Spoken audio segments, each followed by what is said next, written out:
تو اللہ فرماتا ہے کہ قیامت آئے گی، اس میں کوئی شک نہیں، ولیکن اکثر الناس لا یؤمنون، لیکن لوگوں کا اس کی تیاری نہیں ہے، اس پر ایمان نہیں۔ ایمان کیا مطلب ہے؟ جو چوری کرتا ہے اس کو اس بات پر ایمان نہیں کہ آخر میں حساب دینا ہوگا، جو جھوٹ بولتا ہے اس کو اس بات پر ایمان نہیں کہ آخرت میں حساب دینا ہوگا، اس لحاظ سے اس ایمان کی بات ہو رہی ہے۔ اللہ فرماتے ہیں وَرَأَيْتَ مَنِ اتَّخَذَ إِلَٰهَ هَوَاهُ، اللہ فرماتے ہیں کہ ایک شخص کو دیکھا جو جانور بنا ہوا ہے، یعنی اپنے من کی خواہش کو جو ہے خدا بنا لیا ہے، دل کرتا ہے تو ظلم کر لے، دل کہتا ہے کہ کسی عورت کو اٹھا لے، دل کرتا ہے کسی کو قتل کر لے، اور یہ دل جو اس کو کہتا ہے وہ اللہ ہے، اس کا خدا ہے، اور اسی پہ یہ چلتا ہے۔ تو آپ صلی اللہ علیہ وسلم ایسے شخص کو کیا کریں گے؟ فَأَنْتَ تَكُونَ عَلَيْهِ وَكِيلًا، کیا آپ اس کے اوپر وکیل بنیں گے؟ کیا کریں گے آپ اس کو جس کا یعنی قبلہ ہی یہی ہے کہ جو میرا دل کرے، جس طرح کا میرا جسم میری مرضی، تو یہ اسی کی بات ہو رہی ہے نا کہ انہوں نے یعنی کیا کیا ہوا ہے؟ انہوں نے اپنی مرضی کو اللہ بنا دیا ہے، اور اللہ کے احکامات کچھ نہیں ہے۔ ام تحسب ان اکثرهم یسمعون ویعقلون، اصل غلطی جو اللہ بتا رہا ہے کہ آپ یہ سمجھتے ہو کہ یہ اللہ کی بات توجہ سے سنتے ہیں اور اس پہ سوچتے بھی ہیں، نہیں۔ انہم الا کالانعام، اللہ کہتا ہے جو اللہ کی بات، جو قرآن اور نبی کریم صلی اللہ علیہ وسلم کی جو تعلیمات ہیں، اگر اس کی زندگی میں اس کا کوئی دخل نہیں، اس کو توجہ سے نہیں سننا، ان کو نہ اس پہ سوچ بچار کرنا، تو یہ انہم الا کالانعام، یہ جانوروں جیسے ہیں، بل ہم اضل سبیلا، یہ جانوروں سے بھی گئے ہوئے ہیں۔ اب مسئلہ یہ ہے کہ صرف قرآن پاک کو گھر میں رکھنا، سجانا، اور پھر تفسیریں بھی جو آج کل آ رہی ہیں بڑی خوبصورت، اس سے الماری بھرنا، شیشے کی الماری، اور ٹیبل پہ بیٹھ کے انٹرویو دینا یا باتیں کرنا کہ جیسے میں نے ہیں، تو کیا اس سے تو انسان دیندار نہیں بن سکتا؟ اگر میں اپنے کباٹ میں میڈیکل کے ساری کتابیں بھر دوں تو ڈاکٹر بن جاؤں گا؟ نہیں۔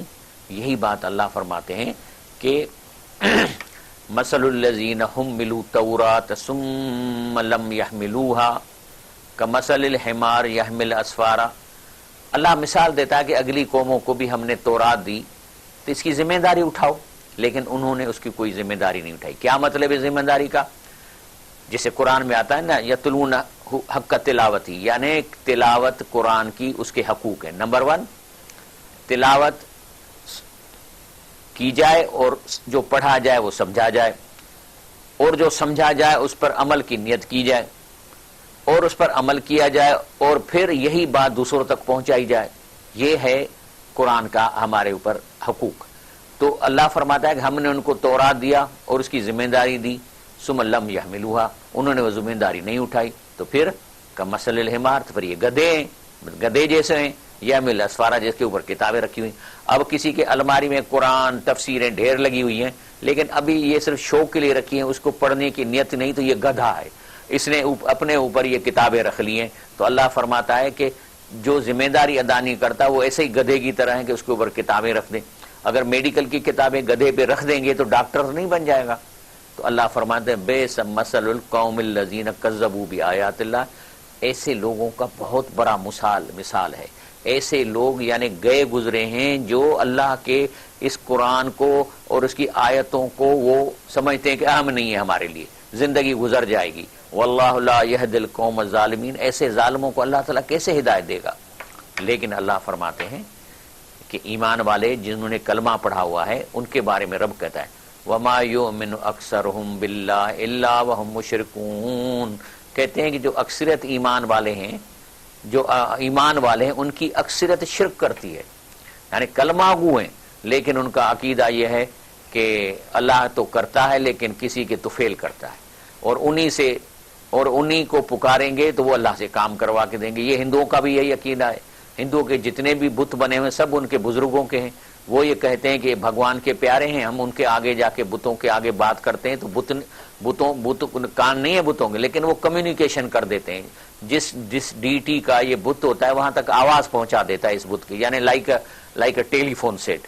تو وہ یہ کہتے ہیں، میں نے ان کے سارے لٹریچر کو ریویو کیا، یہ انہی کا یہی عقیدہ مشرکوں میں ہے کہ کرتا ہے اللہ لیکن کسی کو کہنا پڑے گا۔ تو اللہ کہتا ہے اکثر ایمان والے بھی اکثریت جو ہیں وہ ہیں۔ اب سوال یہ پیدا ہوتا ہے کہ موضوع ہے ہمارا اکثریت۔ اب اللہ تو کہتا ہے کہ اکثریت مشرک ہے، اکثریت ایمان نہیں لاتے صحیح طریقے سے، تو پھر ہم کیا کریں؟ اب یہ ہوتا ہے کہ کوئی جنازہ ہوتا ہے تو کہتے ہیں کہ جی اس کے جنازے میں بہت سارے لوگ آئے، تو اس کا مطلب ہے کہ وہ اس کی دلیل دیتے ہیں کہ وہ بہت کوئی پہنچا ہوا بندہ تھا۔ ہو بھی سکتا ہے لیکن ایسے نہیں ہے۔ اگلی بریک کے بعد میں آپ کو یہ بات سمجھاتا ہوں۔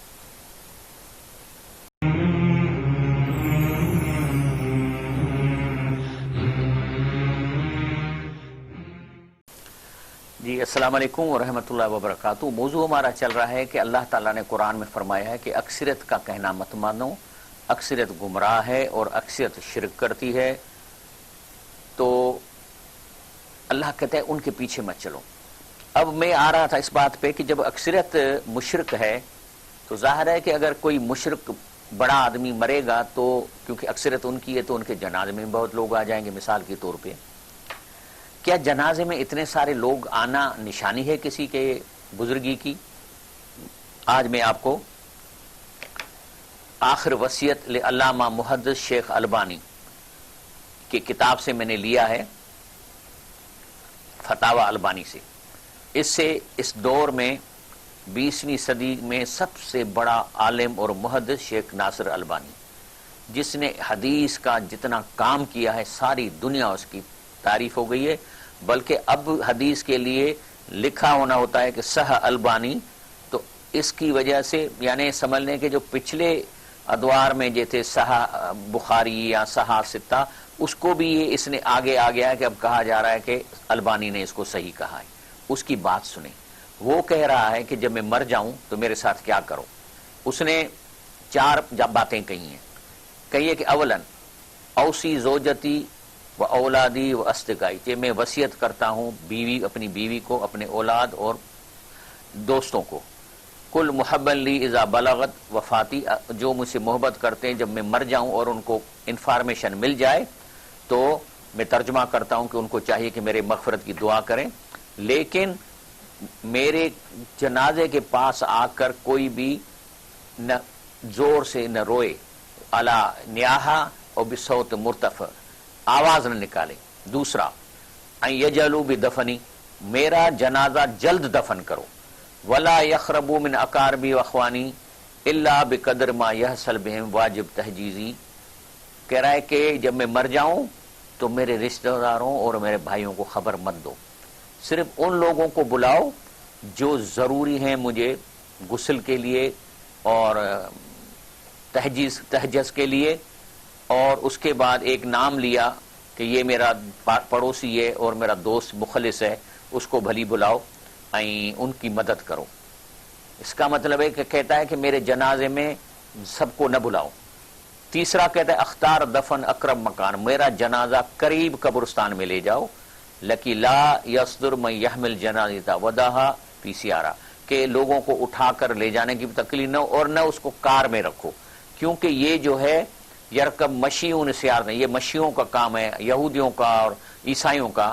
اور دوسری بات ان یکون قبر فی مقبرۃ القدیمہ یغلب علی ظن انہا سوف لا تنبش، کہتا ہے کہ قبرستان اگر ہو قریب لیکن کوشش کرو کہ پرانا قبرستان ہو، کیونکہ وہ پھر ڈھایا نہیں جاتا، آج کل بلڈنگیں بن جاتی ہیں۔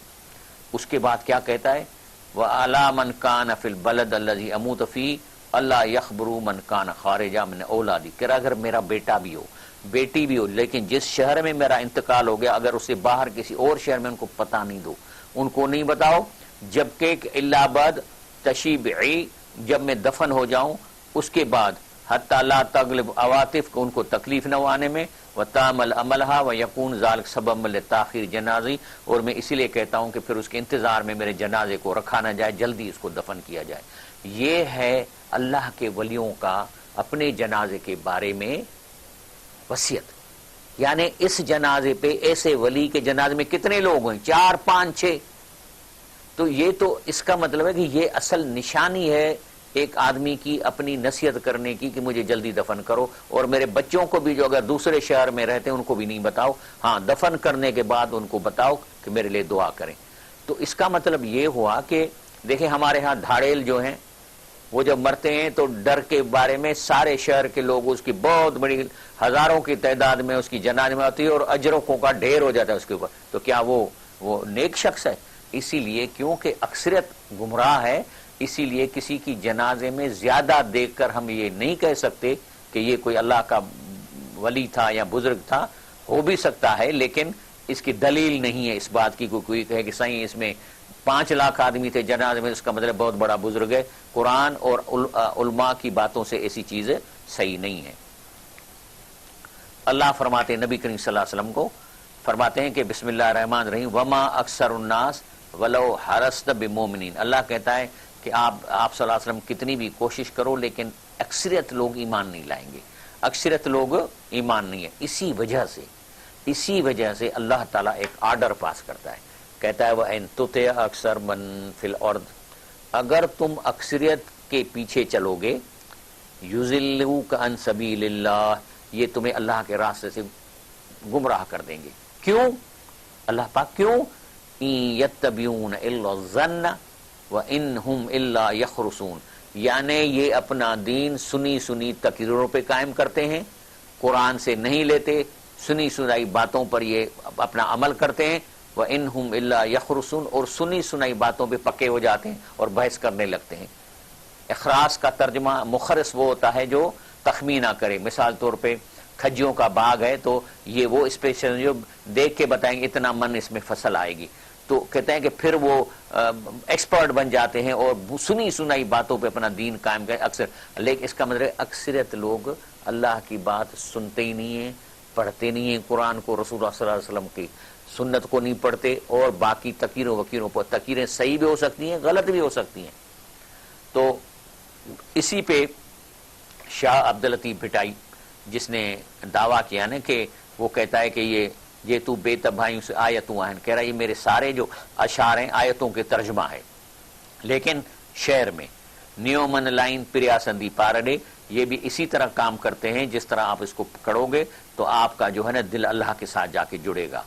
تو انہوں نے اسی آیت پہ جس میں اللہ کہتا ہے نا کہ اکثر کے پیچھے مت چلو، وہ گمراہ ہیں، تمہیں اللہ کے راستے سے گمراہ کر دیں کیونکہ یہ ان کے پاس علم نہیں ہے، یہ سنی سنائی باتوں پہ یہ دین پہ چلتے ہیں. اس پہ شاہ لطیف کہتا ہے اکھ الٹی دھار، یعنی آنکھ کو الٹا کرو. وَاؤں ابتو آمسی، وَاؤں کا مطلب ہے بہنا، اگر آم اس طرف بہے تو تم الٹا بہو. جے لہوارو لوکو ہے، اگر لوگ نیچے کی طرف جا رہے ہیں تو اونچو اوبھار تو تم الٹی طرف جاؤ. منجھا نوح نہار پر پٹھی رو پیریے دے، یعنی لیکن تمہارا سارا قدم اللہ کی اور اللہ کی تعلیمات کی طرف، آپ صلی اللہ علیہ وسلم تعلیمات اور قرآن کی طرف ہونا چاہیے. اسی لیے ان لوگوں کے بارے میں کہا جاتا ہے کہ اولئک کل انعام، جو لوگ اللہ کی بات نہیں پڑھتے، قرآن کو ترجمے سے اور عمل کی نیت سے نہیں پڑھتے، تو اللہ فرماتے ہیں اس اور اسی وجہ سے وہ عمل بھی نہیں کر پاتے. تو اولئک کل انعام بل ہم اضل، یہ جانور ہیں بلکہ جانوروں سے بھی گئے گزرے. اولئک ہم الغافلون، اور یہ لوگ غافل ہیں. تو اس پہ اسی آیت پر دے کے اور مولانا عبدالکلام آزاد نے یہ تبصرہ کیا جو اردو میں آپ کو بتاتا ہوں. کہتا ہے کہ ایسے لوگ جو اکثریت والے، ان کی زندگی کی غایت صرف روٹی اور غذا ہے. اللہ تعالیٰ نے انہیں انسان بنایا تھا تاکہ وہ قواعد انسانیت اعلیٰ سے کام لے، جو ہمیں اللہ تعالیٰ نے قوتیں دی ہیں، عدل و انصاف کا نظام قائم کرنا، ظالموں کو روکنا، مظلوموں کی مدد کرنا. لیکن اکثریت وہ مسل چار پایوں کے بن گئے ہیں جو صرف اپنا چارہ ڈھونڈتا ہے کہ کدھر سے کمانا کدھر سے کھانا ہے. ان لوگوں کا حال یہ ہے، مولانا عبدالکلام آزاد لکھتے ہیں، ان لوگوں کا حال یہ ہے کہ اللہ تعالیٰ کی حکومت سے باغی ہیں، اس کے قوانین سے بھی انہوں نے اعلانیہ سرکشی کی، اس کے پاک حدود و مواسی کو انہوں نے یکسر توڑ ڈالا. وہ انسانوں کے آگے جھکتے ہیں مگر فاطر الارض و سماوات کے آگے جھکنے سے انہیں شرم آتی ہے. مانو یعنی لوگوں کے کو ہاتھ جوڑیں گے، پاؤں پڑیں گے، لیکن اللہ کے آگے ان کو جھکنے سے شرم آتی ہے. وہ دنیاوی حاکموں سے ڈرتے ہیں لیکن احکم الحاکمین کا ان کے دلوں میں خوف نہیں. انسانی بادشاہت کا اگر ایک چھوٹا سے چھوٹا قانون بھی ہو تو اسے سرتابی کرنے کی انہیں ہمت نہیں ہوتی، پر شہنشاہ ارض و سما کے بڑے سے بڑے قانون کو ٹھکرا دیتے ہیں ذلیل و حقیر کرنے سے نہیں ڈرتے، کیونکہ اللہ تعالیٰ پر انہیں یقین نہیں رہا اور اس کی سزاؤں کو نہیں مانتے۔ یہ اکثر بریک لے رہے ہیں، انشاءاللہ بریک کے بعد مولانا عبدالکلام آزاد نے آگے بھی اس پہ تبصرہ کیا ہے، میں آپ کو بتاتا ہوں۔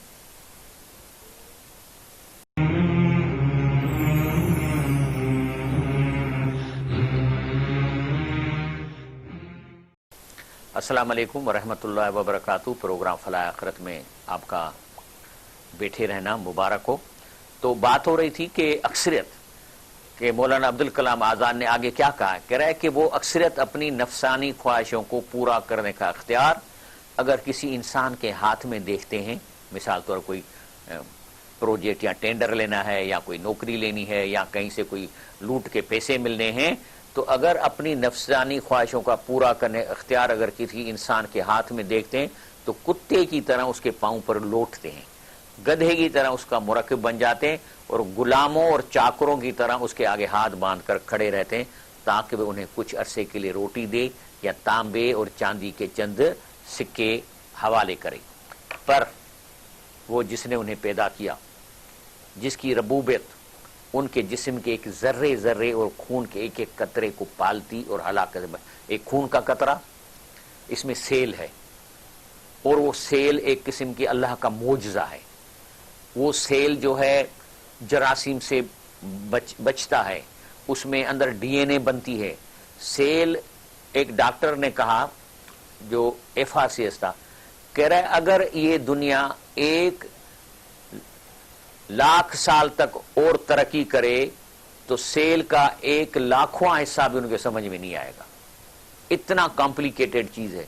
تو اللہ جس نے پیدا کیا، جس کی ربوبیت ان کے جسم کے ایک ایک ذرے اور خون کے ایک ایک قطرے کو پالتی اور ہلاکت سے بچاتی ہے، جو ان کی فریادوں کو درد اور دکھ کے وقت سنتا ہے، جب وہ ہر طرف سے مایوس ہو جاتے ہیں تو انہیں امید اور مراد بخشتا ہے۔ سو اس رب الارباب کے لیے ان مغروروں کے پاس عاجزی کا ایک سجدہ، بندگی کی ایک پیشانی، بے قراری محبت کی ایک پکار، تقوی اور احتساب کا ایک روزہ، خلوص و صداقت کے ساتھ انفاق سبیل اللہ کا ایک پیسہ بھی نہیں ہے۔ اللہ کے لیے ان کے پاس کچھ بھی نہیں ہے۔ اسی لیے اللہ جو ہے مولانا آزاد نے آخر میں یہ آیت دی ہے، کہتے فویل لقاسیت قلوبہم من ذکر اللہ، یعنی ایسے جن کے دل سخت ہو گئے ہیں اور جن کے اللہ کی بات ان کے دلوں میں گھستی نہیں ہے، کبھی قرآن کو عمل کی نیت سے پڑھ کے نہیں دیکھا ہے، تو فویل لل، تو ایسے لوگوں کے لیے ویل ہے، ویل میں پڑیں گے۔ کیوں؟ اولئک فی ضلال مبین، کیونکہ یہ صریح گمراہی میں ہیں۔ تو میں اس کا ترجمہ جو علامہ نے لکھا ہے، پس تباہی ہے ان کے لیے جن کے دل اللہ کی یاد سے سخت ہو گئے ہیں، اور یہی لوگ صریح گمراہی میں ہیں۔ یہ جو اکثرت لوگ ہیں، ان کا نام جو قرآن میں آتا ہے وہ آتا ہے امیون۔ یہ امیون کون ہیں؟ اب اس کو میں دکھاتا ہوں آپ کو۔ اللہ فرمائے منہم امیون، ان میں اکثرت امیون ہیں، لا یعلمون الکتاب، وہ قرآن کو نہیں جانتے، الا امانیہ، لیکن سنی سنائی باتیں، وَإِنْهُمْ إِلَّا يَظُنُّونَ، اور سنی سنائی باتوں پہ اپنا دین قائم کرتے ہیں، ظن کے اوپر۔ تو یہ امیون کون ہے، اس کی ڈیفینیشن چاہیے۔ میں آپ کو لے جاتا ہوں تبری، تفسیر تبری، ریفرنس نمبر 1373۔ قال ابن عباس الذي روى عن ضحاك وقول مجاہد ان الامیین، امین کون؟ الذین وصفهم به في هذه آیت، اس آیت میں جو ان امیین کا نام لیا گیا ہے یہ کون ہے؟ انہم لا یفقہون من الکتاب الذی انزل اللہ، اور یہ قرآن کو سمجھ کر نہیں پڑھتے جو اللہ نے نازل کیا ہے، ولکنہم یتخرصون کذب، بلکہ جھوٹ بناتے ہیں اور جو ہے یقولون اباطیل کذب و زورا، اور جھوٹ پہ ہی اپنا دین قائم کرتے ہیں۔ تو یہ امیون وہی ہیں۔ تو سنیں، منہم امیون لا یعلمون الکتاب، وہ لوگ ہیں جو اللہ کے قرآن کو سمجھ کر نہیں پڑھتے، اس پہ عمل نہیں کرتے، سنی سنائی باتوں پہ، تقریروں پہ اپنی پوری زندگی سنا کے گزار دیتے ہیں۔ اور تقریریں اچھی بھی ہوتی ہیں، لیکن اللہ کہتا ہے کہ اکثر جو ہیں مشرک ہیں، تو ظاہر ہے کہ 90% تقریریں تو شرکی ہوں گی، اور وہ بھی شرک کو اس طرح جو ہے نا وہ ڈیکوریٹ کر کے دیتے ہیں کہ آدمی سمجھے کہ یہ اللہ کی بات اور اللہ کے رسول کی بات ہے۔ لیکن ایسے لوگ جب جہنم میں جائیں گے تو وہاں جا کے کیا کہتے ہیں؟ سورۃ الملک کی آیت نمبر 11 اور 10 میں ان کی بات سنیں۔ جہنم میں جا کے کہتے ہیں وقالوا لو كنا نسمع او نعقل، کاش ہم اللہ کے کلام کو دھیان دے کے سنتے، او نعقل اور اس کو سمجھتے عمل کی نیت کے لیے، ما کننا فی اصحاب السعیر، تو جہنم میں نہیں داخل ہوتے، جہنم سے بچ جاتے، ہم آگ والے لوگوں میں شامل نہیں ہوتے۔ فاعترفوا بذنبہم، اللہ فرماتے ہیں آج اپنے گناہ کا اعتراف کر رہے ہیں، لیکن اب کیا ہوگا؟ فسوکن، سوکن کا مطلب دور کرو، لیکن میں کہتا ہوں لات مارو ان کو، فسوکن لاصحاب السعیر، یہ جو آگ کے لوگ ہیں ان کو دھکیلو پڑتے۔ تو وہاں جا کے وہ کیا کہیں گے؟ کیا کہیں گے جب دیکھیں گے ابھی کوئی امید نہیں ہے جہنم سے نکلنے کی؟ تو ایک چیز ضرور کہیں گے، کیا کہیں گے؟ یا ویلتا لیتنی۔ اب اس کا ترجمہ کیا کروں میں؟ سندھی میں تو میں کہوں گا کہ اساں کے تھک ہوجے، یا ویلتا لیتنی، یعنی ہائے میری بد نصیبی، ہائے میری بد نصیبی، لم اتخذ فلانا خلیلا، ایسے گندے آدمی سے میں نے دوستی کیوں رکھی؟ کیا کرتا تھا؟ لقد اضلنی عن الذکر بعد اذ جاءنی، اس شخص نے میرا وقت ضائع کیا، اور جو اللہ کی نماز قرآن پڑھنا وہ موجود تھی، معاشرے میں قائم تھی، لیکن اس نے مجھے اس سے بلا دیا۔ مطلب قرآن بھی موجود تھا، لیکن مطلب یہ کون لوگ ہیں؟ یہ وہ لوگ ہیں جو آپ کو رات کو بلاتے ہیں اور رات کو تاش کھیلتے ہیں، شطرنج کھیلتے ہیں، دوسرے گندی باتیں کرتے ہیں، 12 2 3 بجے تک جو جگاتے ہیں پھر سوتے ہیں۔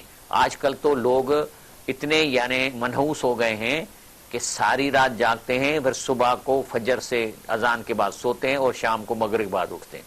تو یہ وہی ہے، یا ویلتا لیتنی لم اتخذ فلانا خلیلا، ہائے ہائے میں نے فلاں کو دوست کیوں بنایا، اس نے مجھے گمراہ کیا ان ذکر، ذکر قرآن کو بھی کہتے ہیں، نماز کو بھی کہتے ہیں، اللہ کے دین کو بھی کہتے ہیں، کہ انہوں نے مجھ سے گمراہ کیا بعض جانی، جبکہ وہ میرے پاس آ چکا تھا۔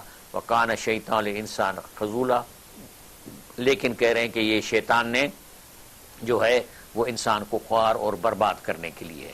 اسی لیے اللہ تعالیٰ فرماتے ہیں نبی کریم صلی اللہ علیہ وسلم کو، انما یسرناہ بلسانک، رسول اللہ صلی اللہ علیہ وسلم ہم نے آپ کی زبان سے قرآن کو سمجھنے کے لیے آسان کیا ہے، اور آسان کیا ہے، آسان ہے، یعنی اللہ تعالیٰ نے قرآن کو آسان کیا، اس کا ترجمہ آپ اردو میں پڑھیں گے، سندھی میں پڑھیں گے، جس زبان میں اللہ تعالیٰ علماؤں کی قبروں کو نور سے بھر دے، 150 زبانوں میں ترجمے موجود ہیں، آپ پڑھیں گے ترجمہ تو کہیں گے کہ اللہ کی بات سیدھی ہے، اس میں کوئی نہ میتھمیٹکس ہے نہ کوئی جغرافی ہے، سیدھی سیدھی زبان ہے۔ کائے کے لیے؟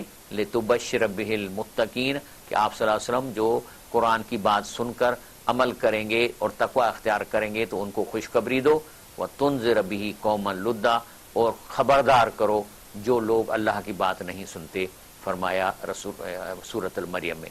میں اللہ پاک سے دعا مانگتا ہوں کہ ہمیں سمجھ عطا فرمائے، اور جو میں نے قرآن نے ہمیں خبردار کیا ہے کہ عام اکثریت کے پیچھے مت چلو، وہ گمراہ ہیں، اور میں نے آپ کو دکھایا کہ کس طرح شیخ ناصر الدین البانی کہتا ہے کہ میرے جنازے میں زیادہ لوگ نہ ہوں۔